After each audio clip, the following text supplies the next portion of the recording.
My name is Natalie Harper, and the moment that changed everything happened at my father's 60th birthday party. It was supposed to be one of those harmless family gatherings. A rented church hall with beige walls, folding tables covered in white paper cloths, and store-bought decorations taped slightly crooked because no one wanted to take the time to fix them. There was cake, fried chicken, and the same familiar faces I had grown up around my entire life. People who knew my history, my sacrifices, and my quiet role in keeping everything from falling apart. Or at least, I thought they knew. I was standing near the buffet table, holding a plate that had already gone cold, when my sister's son stood up. Lucas Grant was 20 years old, loud, confident, and drunk on the kind of attention that only comes when you've never been told no. He raised his plastic cup, tapped it with a fork like he was about to give a toast, and waited until the room quieted just enough. Then he pointed straight at me. "She's just the sad aunt who buys love." For a second, time stalled. No one moved. No one spoke. The words hung in the air like smoke. Then the room exploded into laughter. Not nervous laughter. Not awkward laughter. Real laughter. The kind that comes from people who think something cruel is finally being said out loud. My sister, Melissa Grant, covered her mouth like she was shocked, but her shoulders were shaking harder than anyone else's.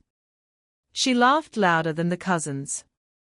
Louder than the uncles. Louder than the strangers who barely knew me.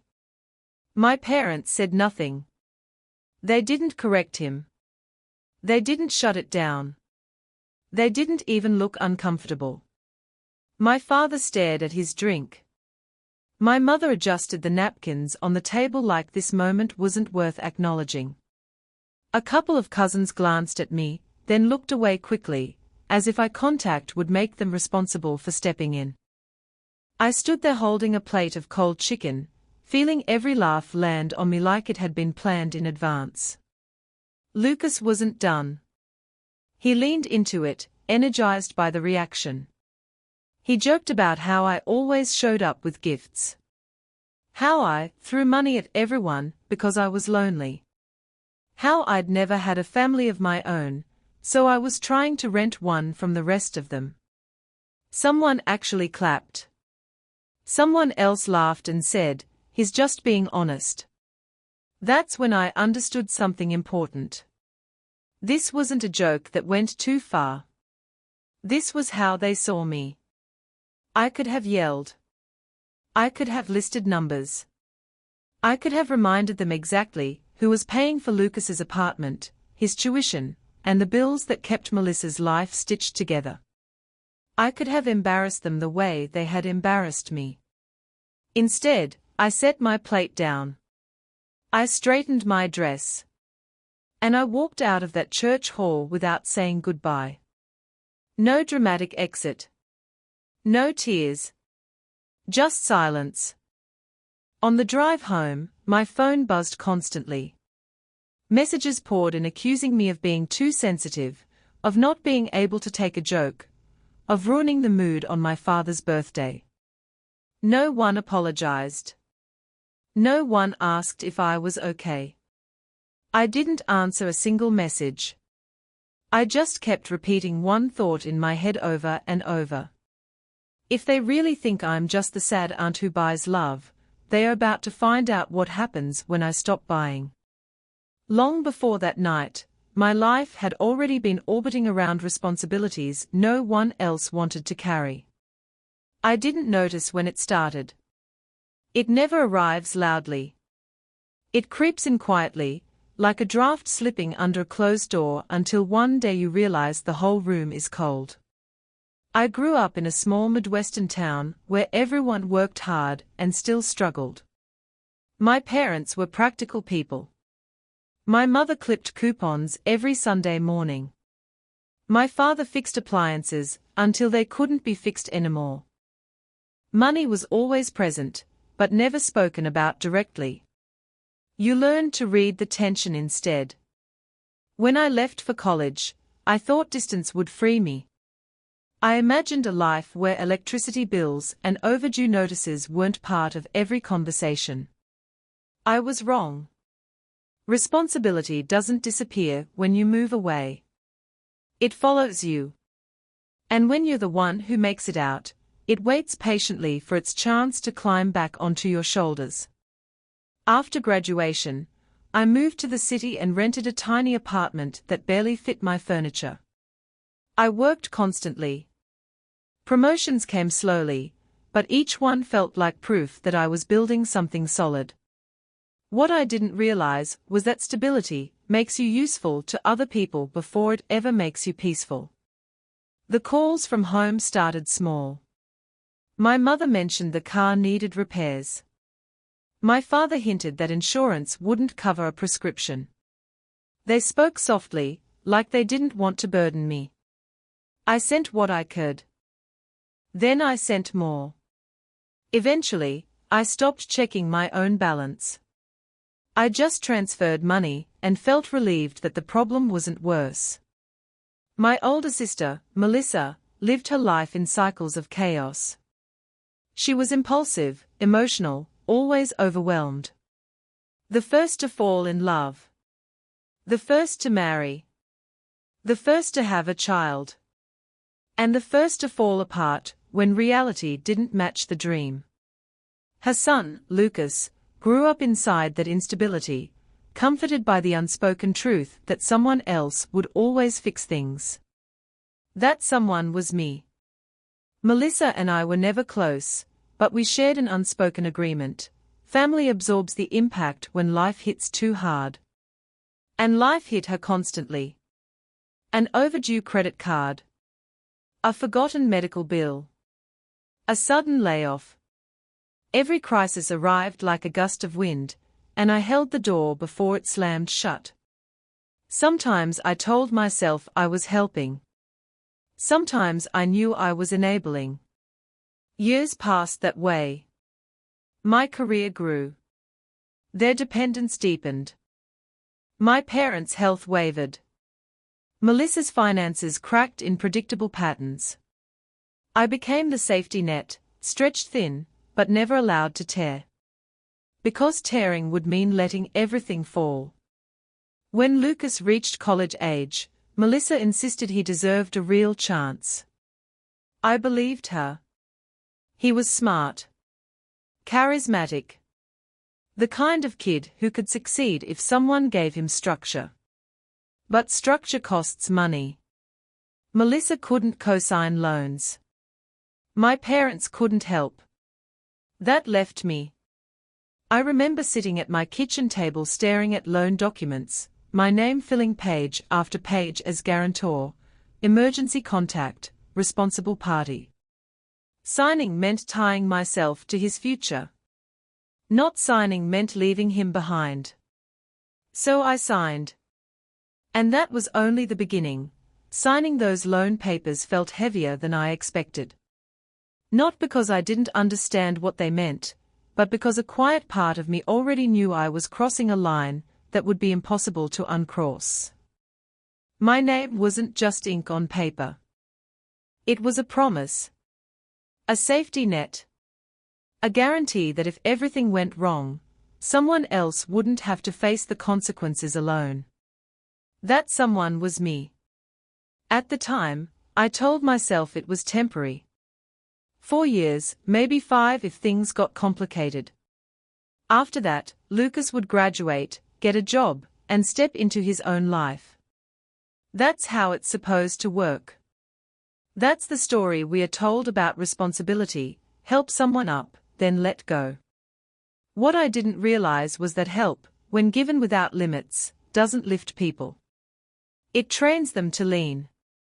The first tuition deadline arrived faster than Melissa expected. She called me late at night, her voice strained but casual, like she didn't want to make it a big deal.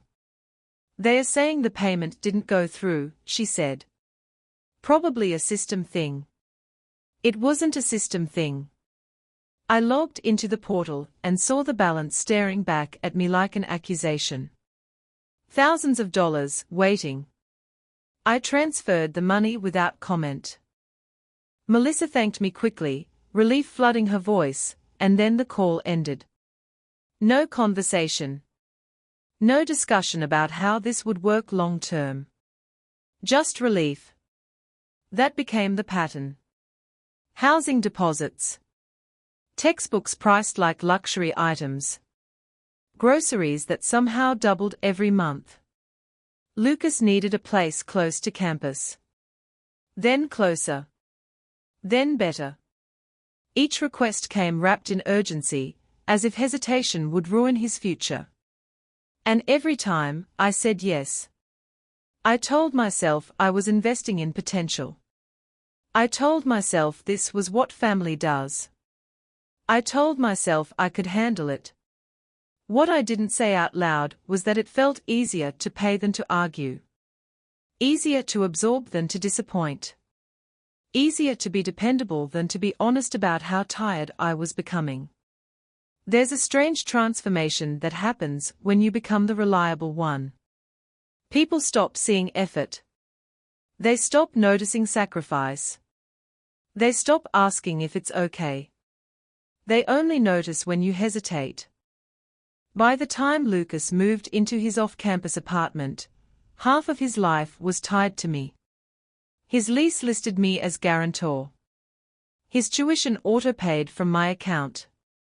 His emergency fund, something Melissa insisted was just in case, was money I quietly replenished every time it dipped too low. Melissa thanked me once, maybe twice, in a tone that sounded more relieved than grateful.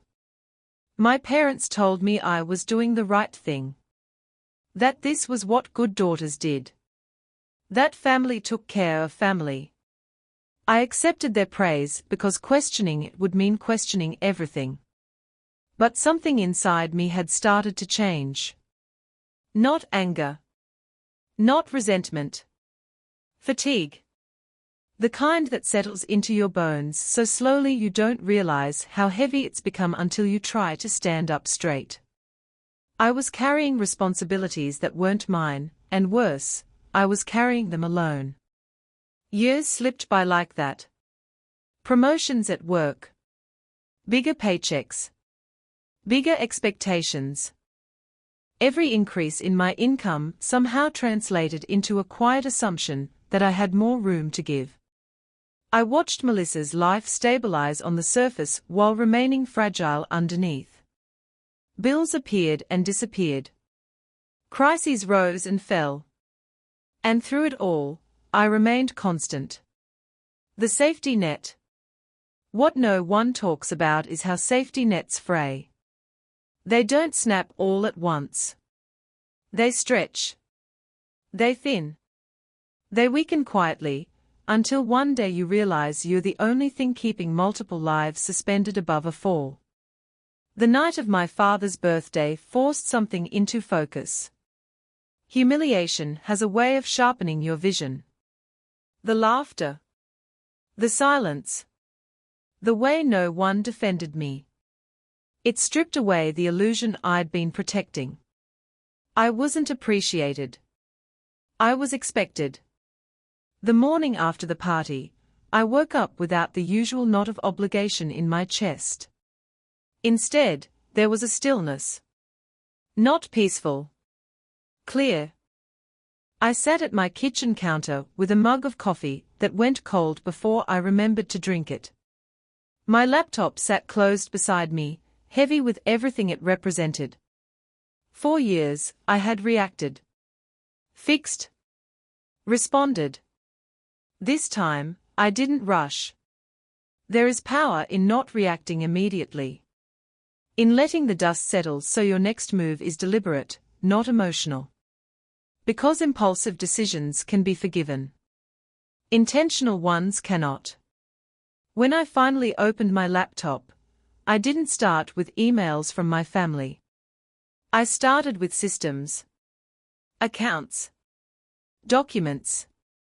The infrastructure of support I had quietly built beneath them, without ever labeling it as such. The first thing I opened was Lucas's lease. I read it slowly, Not because I didn't understand it, but because I wanted to fully see what I had agreed to. My name appeared everywhere. Responsible party. Guarantor. Emergency contact. Without me, the apartment wasn't secure. I drafted an email to the housing office. I didn't explain. I didn't justify. I simply stated that I would no longer be financially responsible for the unit and asked for instructions to terminate my involvement. The words looked stark on the screen, almost foreign.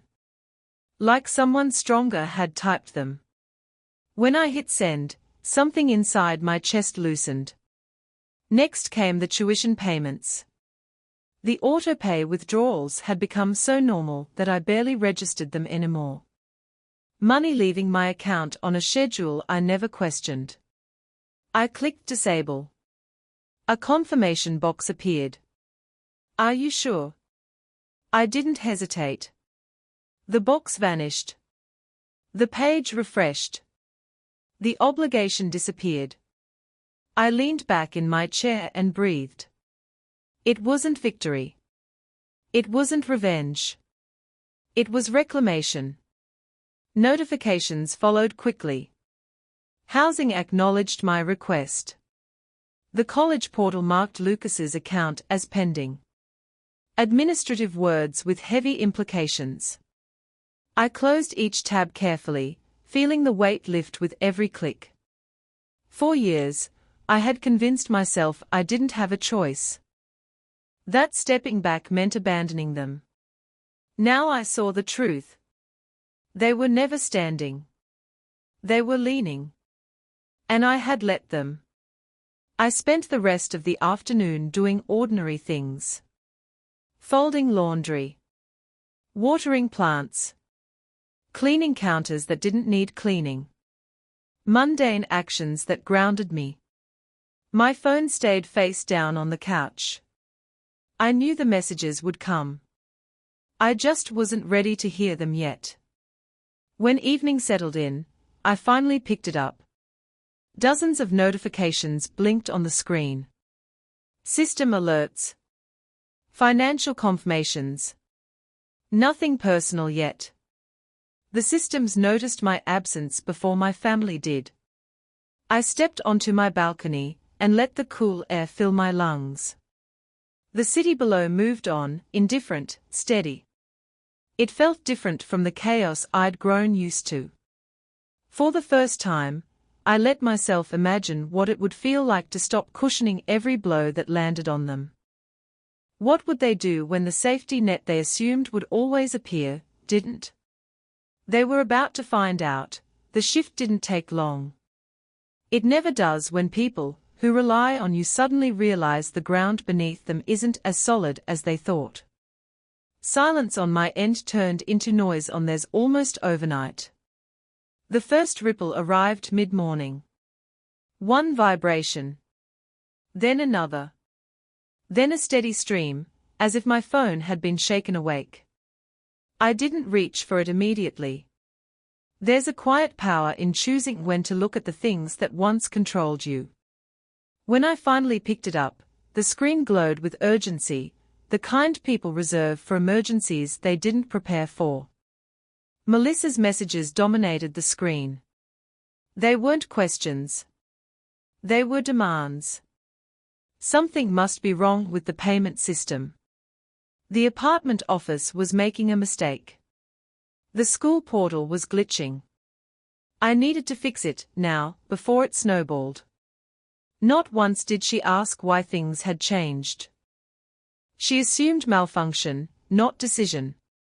That assumption told me everything. Then came Lucas. His messages hit differently, sharper, bolder, fueled by disbelief. His tone swung wildly between confusion and accusation, like someone who had never imagined the possibility of consequences. What did you do? Why is my account locked? This better not mess up my semester. He wrote as if the universe had personally betrayed him. As if stability was something he was entitled to rather than something someone else had been quietly providing. My parents' messages arrived last. Not loud. Not aggressive. Carefully worded. My mother used language meant to soothe while still pushing. She framed her concern in worry, her disappointment in sadness. My father kept his words clipped and restrained, as if speaking calmly made the situation more reasonable. They spoke about responsibility. About family. About how things like this couldn't just change without discussion. None of them acknowledged the imbalance that had been growing for years. None of them asked how long I had been carrying it. I set the phone down. For a long moment, I stood in the middle of my living room and let their words hang in the air like a chorus demanding attention. There was a time I would have rushed to respond, guilt racing ahead of logic. Not now. There's a difference between being needed and being used. Once you see it, you can't unsee it. As the day stretched on, their panic escalated. Melissa called repeatedly. The ringing felt performative, like each missed call was meant to communicate urgency rather than concern. Lucas doubled his messages, layering blame with self-pity. My parents leaned harder into guilt, disguising expectation as worry. I ignored all of it. By afternoon, the tone shifted. Melissa tried a different tactic. Her messages became controlled, composed, almost detached. She wrote as if she were above the chaos, as if she alone were holding the family together while I had somehow unraveled it. She accused me of being impulsive, emotional, irresponsible. The irony would have been laughable if it hadn't been so predictable. When people lose the pedestal they built on someone else's labor, they panic. And when panic fails, they rewrite the narrative. I recognized the strategy instantly. I wasn't climbing back down. 2 days later, the tone changed again. This time, it was strategic. Melissa suggested we clear the air. She framed it as an invitation instead of a demand. Brunch? Neutral ground. Just the immediate family. A chance to talk like adults. Everything about it felt calculated. Still, curiosity pulled at me, not toward reconciliation, but clarity. I wanted to see what they would do when forced to stand without the shield of a group, or the comfort of assumption. So I agreed. Sunday morning arrived grey and quiet.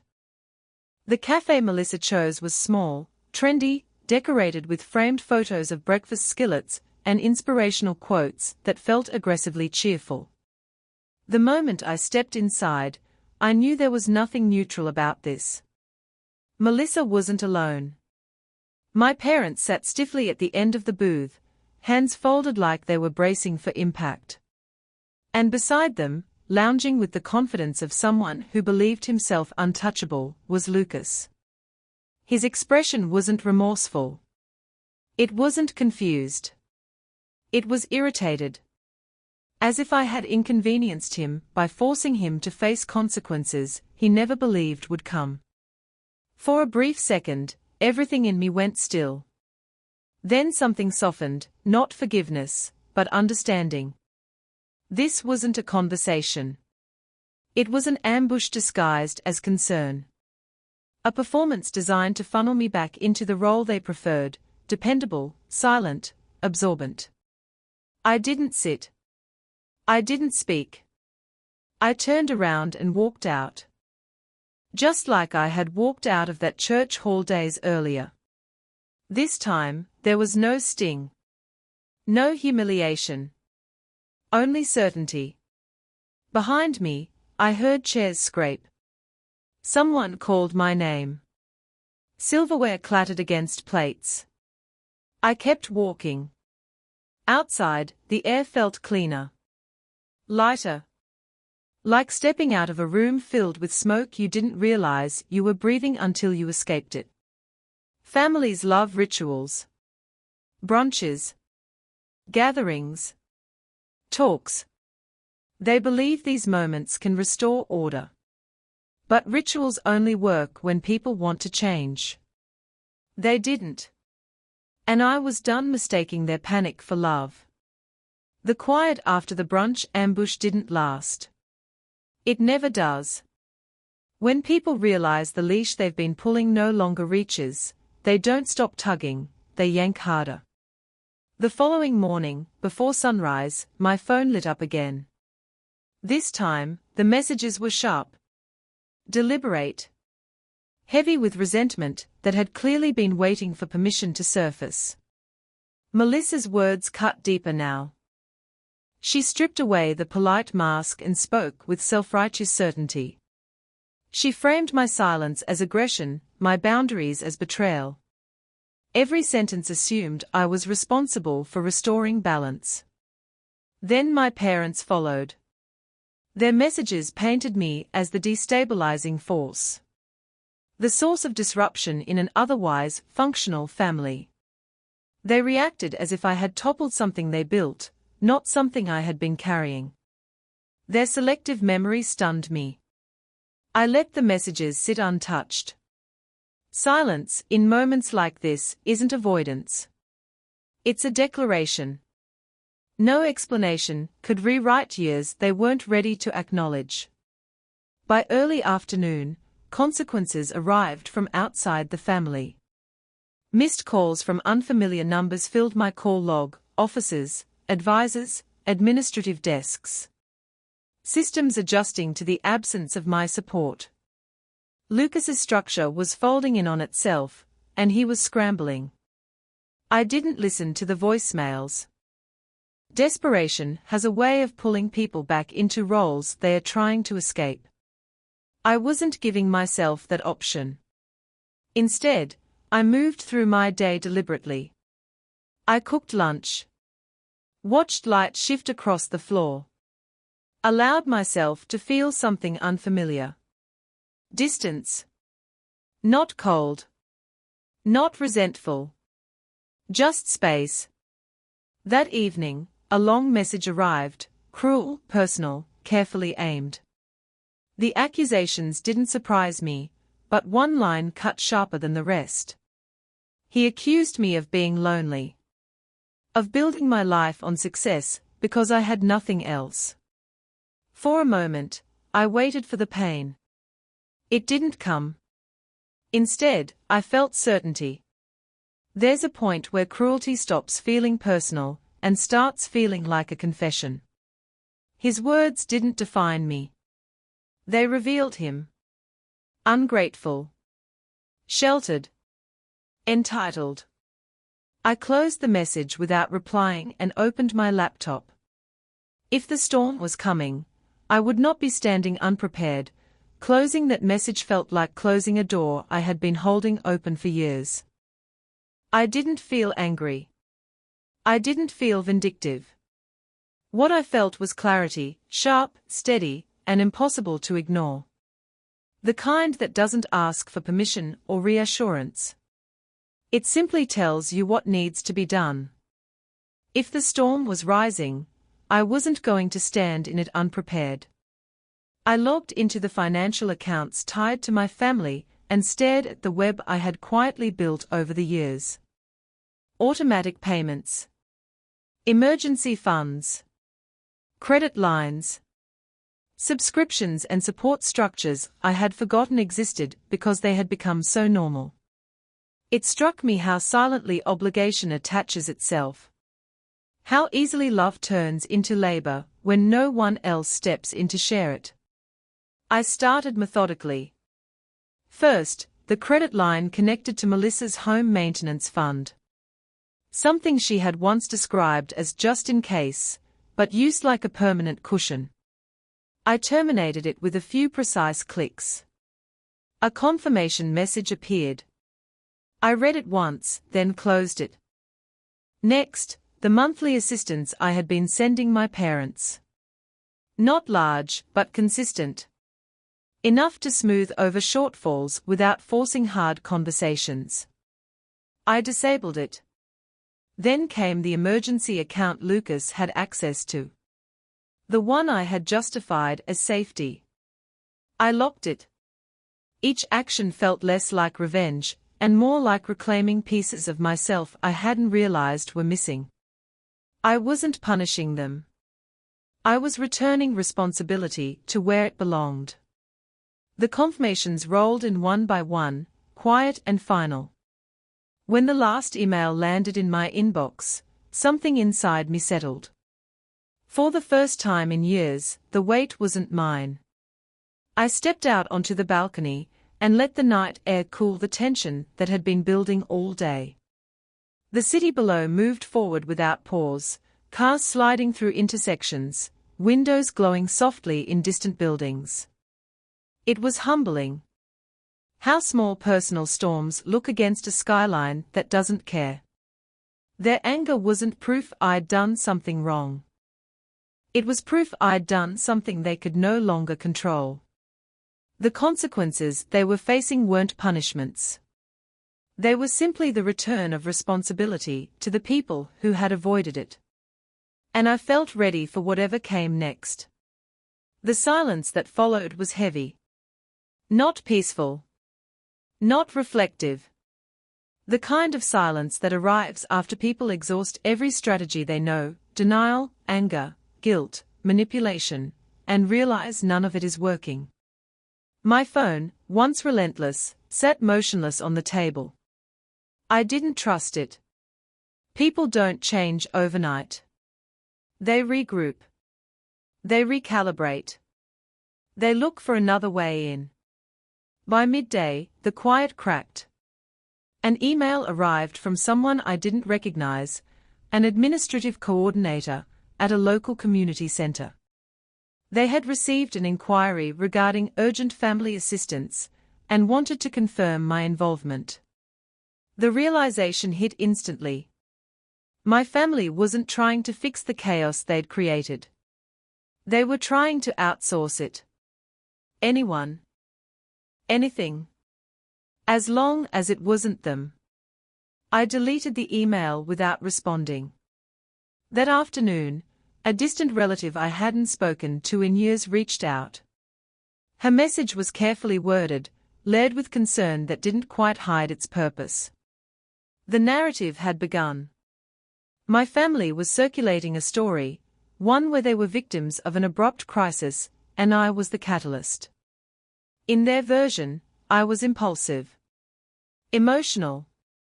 A daughter who had walked away from her responsibilities. What they left out were the years of quiet support.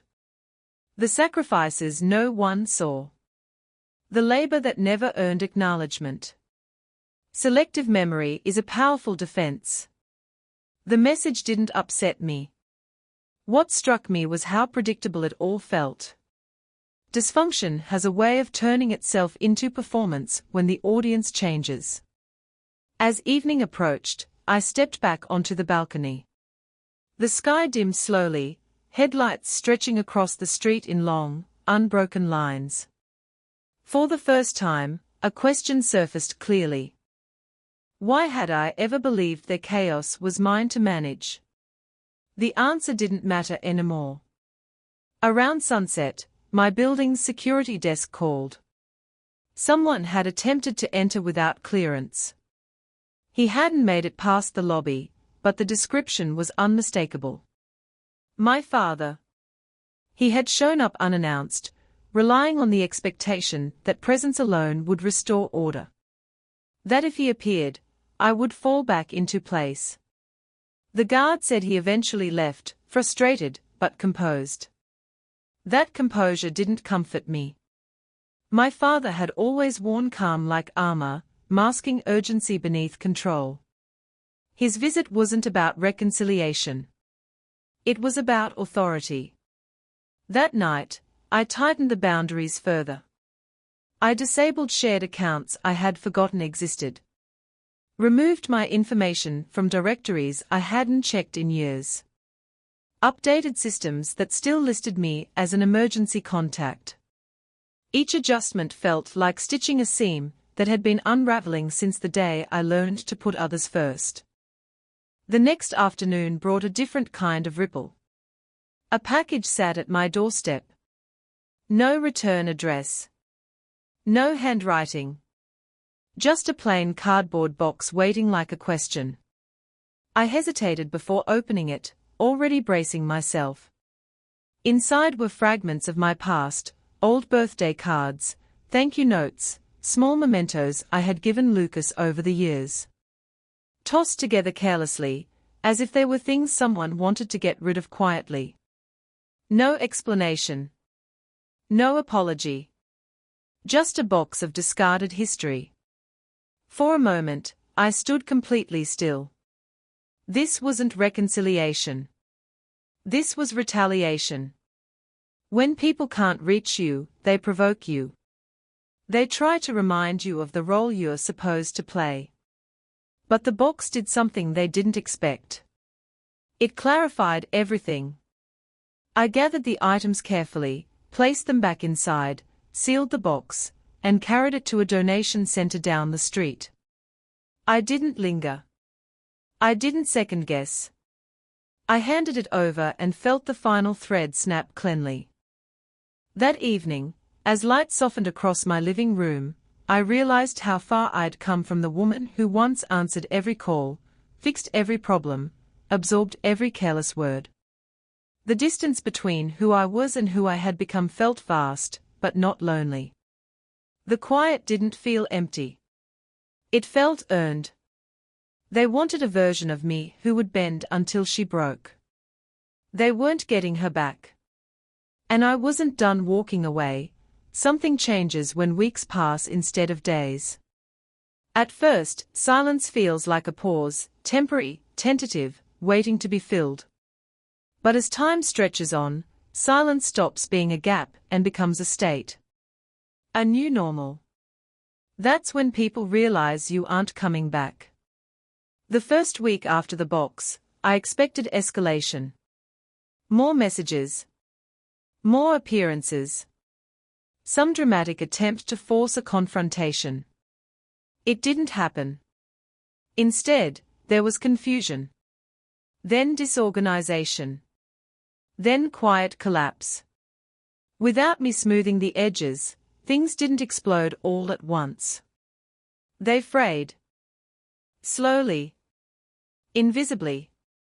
Systems that had relied on constant, unnoticed maintenance began to malfunction. Late fees appeared where there had never been any. Appointments were missed. Deadlines slipped. Small problems stacked into larger ones. No one knew where to start fixing them. They weren't used to responsibility, they were used to delegation. Melissa was the first to break the silence. Her message arrived late at night, written in a tone so unfamiliar it took me a moment to place it. Uncertain. Not apologetic. Not warm. Just uncertain. She asked how I was doing. Nothing else.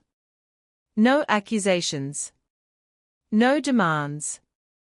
It was the kind of message people send when they realize leverage has disappeared and they don't know what language is left. I didn't respond. The message wasn't about me. It was about testing the line. Lucas followed a few days later. His approach was different. He opened with humor, forced, brittle, trying to recreate a familiarity that no longer existed. He joked about how things had gotten messy, and how everyone missed the way I used to handle stuff. Used to. The past tense mattered. He asked if I could just help him sort a few things out. Not take responsibility. Just help. Just enough to pull the thread. I didn't reply. My parents held out the longest. They didn't text. Didn't email. They waited. Waiting had always been their favorite strategy. The belief that time itself would reset the balance, that I would eventually feel guilty enough to return. Weeks passed. Nothing happened. That was when the pressure shifted outward. A family friend reached out, gently probing. A cousin called under the pretense of checking in. Each conversation followed the same pattern: concern, confusion, suggestion. Maybe I should talk to them. Maybe things had gone too far. Maybe I didn't realize how hard things were for everyone else. I listened politely. I said nothing. There's a moment when you realize that explaining yourself won't bring understanding, it will just provide ammunition. I wasn't interested in defending a decision that had already saved me. As the month closed, the real consequences surfaced. Lucas lost his housing arrangement. Without the emergency funds to buffer mistakes, one missed payment triggered another. He scrambled, but scrambling requires experience he didn't have. Melissa's situation tightened too. The cushion she had leaned on was gone, and suddenly every unexpected expense felt personal. She grew brittle. Defensive. My parents began making choices they had postponed for years, selling things, cutting back, asking others for help. They were finally living within reality. Not comfortably, but honestly. I heard about these changes indirectly, through fragmented conversations and second-hand updates. None of it made me feel triumphant. What I felt was relief. Because for the first time, their problems belonged to them. And my life, my energy, my attention, belonged to me. I noticed the change in small ways. I slept through the night. I stopped flinching when my phone buzzed. I made plans without calculating how they would affect someone else's schedule or finances. Space doesn't just give you rest. It gives you perspective. One afternoon, I ran into an old friend I hadn't seen in years. She commented on how different I seemed: lighter, clearer, more present. I laughed it off, but her words stayed with me. I hadn't changed. I had been uncovered. Months later, Melissa tried again. This time, her message was longer. Carefully constructed. She acknowledged that things had been uneven in the past. That she hadn't realized how much I had taken on. She didn't apologize. She explained. Explanation without accountability is just justification wearing softer clothes. She suggested therapy. Mediation. A slow rebuilding. She framed it as healing. But healing, in her vision, required my return. I read the message twice. Then I archived it. Some bridges don't burn. They close. Quietly. Permanently. Lucas never reached out again. I heard through someone else that he blamed me for everything that followed. That he told people I had abandoned him at his lowest point. The story didn't bother me. People who refuse responsibility always need a villain. My parents sent a card on my birthday. No money. No expectations. Just a simple note wishing me well. It was the closest they had ever come to acknowledging me as a separate person rather than a resource. I placed it on a shelf and moved on with my day. There was no dramatic reunion. No tearful apology. No cinematic closure. And that was the most honest ending of all. Because real change doesn't arrive with speeches. It arrives with distance. With acceptance. With the quiet understanding that some roles only exist as long as you agree to play them. I had stepped off the stage. And for the first time in my life, the silence that followed felt like freedom. Freedom doesn't arrive loudly. It doesn't announce itself, or demand celebration. It settles in slowly, like morning light creeping across a room you once only saw in the dark. By the time I realized it was real, it had already become part of me. My days no longer revolved around anticipation, waiting for the next problem, the next request, the next emergency that would somehow be mine to fix. Mornings were mine again. I woke up without that familiar tension in my chest, the one that used to greet me before my eyes even opened. I began building routines that had nothing to do with survival. I cooked meals without rushing. I walked without headphones, letting the world exist without needing to drown it out. I learned what silence felt like when it wasn't filled with expectation. At first, it felt wrong. Years of being needed had trained me to equate usefulness with worth. When no one needed me, my instincts told me something was missing. But slowly, that voice quieted. I wasn't missing anything. I was healing. I invested in myself the way I once invested in everyone else. I took classes I had postponed. Traveled without explanation. Made choices without rehearsing excuses in my head. No one questioned them. Because no one had access anymore.